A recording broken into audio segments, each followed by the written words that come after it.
Now, as for the biology experiments, those turned out to be a bit of a disappointment, more than a bit, to anybody who was hoping for evidence of life on Mars. Of course, as scientists, they had to ideally accept the data that they had, and some of them, to some of them, it seemed to nail the coffin shut and say there was no life. Others said, well, it's not an open and shut case. And there was even one scientist who claimed that he had found evidence of life, but nobody else agreed with him. The problem was that there was another instrument that measured the amount of organic matter in the soil. Now, you would expect some organic molecules just from meteorites that have landed on Mars over billions of years, but this instrument found no organics at all, down to parts per billion levels. And that meant that there really could not be any microbial life in the surface layer that Viking was able to access. And the idea that emerged was that there were very reactive compounds called peroxides in the surface chemistry that broke down organic molecules, making the surface, in fact, self-sterilizing. The press had a hard time with this. They really wanted to know yes or no, is there life on Mars or isn't there? And Carl Sagan told them, what I would wish for you is an increased tolerance for ambiguity. But that's kind of hard for some people, and it was hard for the public and the media in covering and interpreting Viking. So the outcome of Viking actually put a big freeze on Mars exploration for about 20 years. Well, in 1997, NASA picked up again with Mars exploration with a mission called Mars Pathfinder. Actually started developing it a few years earlier, and the idea here was to do it on the cheap, to try and do a mission that would be successful and would be a step forward in exploration, but not to have these enormous price tags like you did with billion-dollar missions like Viking. So in $1992, Mars Pathfinder had a cost cap of $150 million, which was really not much for a space mission. It was a very small, young team of engineers working and scientists working together to make this happen. And they came up with a very unorthodox landing system that used a combination of heat shield, parachutes, retro-rocket, and airbags, much like you find in an automobile, but much, much tougher, and made out of the same material that, or a similar material to what they use in bulletproof vests. And they made out of that a landing system for a small, relatively small lander, and they even put on a small rover, which was called the Sojourner rover. Well, let's take a look at what happened when Pathfinder landed on July 4th of 1997.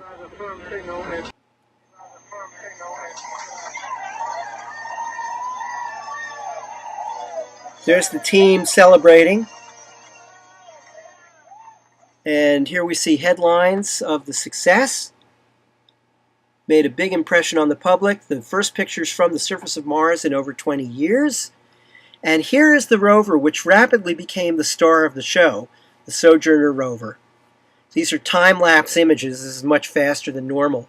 It's running around like a robotic dog and taking measurements of the surface and taking pictures. And it was one of the things that helped propel the popularity of the internet and places like Space.com because of the enormous popularity of the Pathfinder website that NASA put up. Well, in 1997, there was another mission that got to Mars, didn't get nearly as much attention, called Mars Global Surveyor. And one of the most interesting things about it was a new kind of camera that was conceived to find, to essentially discover a hidden Mars, which was lurking below the limit of resolution of previous missions. And there was a geologist named Michael Malin who was convinced that if you could look at Mars in higher resolution, being able to see things the size of a car, let's say, on Mars, that you'd really learn things about the planet that you never knew before. And so he and his small team of engineers designed a camera that would do that for a minimal amount of weight and power requirements, because he was a latecomer to the Mars Global Surveyor mission. Actually, it was originally launched aboard a craft called Mars Observer and reached Mars in 1993, but never got into orbit around Mars, and they think it probably blew up because of a faulty component. But there was a backup camera, and Malin got a chance to send it on Mars Global Surveyor, which arrived at Mars in 1997. And this is the Mars that Mars Global Surveyor showed us.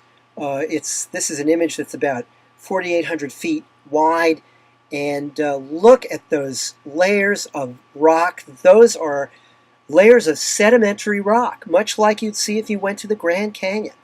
Those show that we're looking at which was once a place that was once a salty sea, or a sea on Mars, and it created sediments which became layers of rock. And there's the evidence billions of years later for us to see. Here's another fascinating thing to come out of the Mars Global Surveyor mission, which was active for about 7 years. This is a comparison of two different images of the South Polar ice cap, that expanse of frozen carbon dioxide. And if you look closely, you can see there are all these irregular pits in the ice that are caused by the sun warming the ice and causing it to evaporate from frozen CO2 into CO2 gas. But notice that there are details that are not visible in 2005 that were visible in 1999. I hope you can see this on this YouTube version of this. But if you can't, take my word, there is a increase melting, or an increased evaporation of the ice. And this shows that there is climate change undergoing on Mars right now as we watch. Well, for all the success that NASA had in previous missions like Mars Pathfinder and Mars Global Surveyor, there were disappointments ahead. And actually, about 60% of the missions that had gone to Mars up to that time had failed in both U.S. and Russian missions. The Russians had even fewer successful Mars missions than we had. We'd had some failures, but they'd had quite a few more. In fact, they tried to land on Mars before we did several times, and they didn't succeed. Well, in 1999, we lost not one but two Mars spacecraft. One was a lander called Mars Polar Lander, and the other one was an orbiter that was supposed to study the climate of Mars. And let's take a look at the animation of Mars Climate Orbiter coming in, and actually was on the wrong trajectory, and they think it burned up in the Martian atmosphere because of an arithmetic error between JPL and Lockheed Martin in figuring out the amount of maneuvering that they needed to do on the way to Mars. Somebody goofed. And so as a result, we lost Mars Climate Orbiter. Now, Mars Polar Lander, the failure was traced to probably a software error. Nobody's sure. But in those pictures, you can see people at JPL waiting for some sign of Mars Polar Lander. The fellow standing on the left is NASA Administrator Dan Golden. And at the bottom, you can see scientists on the Mars Polar Lander mission with signs that say MPL phone home. So a very sad time for them and for NASA. Well, to recover from those failures, in 2000, planners decided to take advantage of an upcoming opportunity in which Mars would be at its closest in human history, just 34.6 million miles. And Jim Garvin, who was running the Mars program, was NASA's chief scientist for a while, was also one of my classmates in college, came up with an idea, or actually a JPL engineer came up with an idea, a JPL engineer named Mark Adler, which Garvin supported, of sending a robotic field geologist to Mars, a rover equipped with geology tools. And Rob Manning, who had worked on the landing system for Pathfinder, now took a leading role in the engineering of the Mars exploration rovers.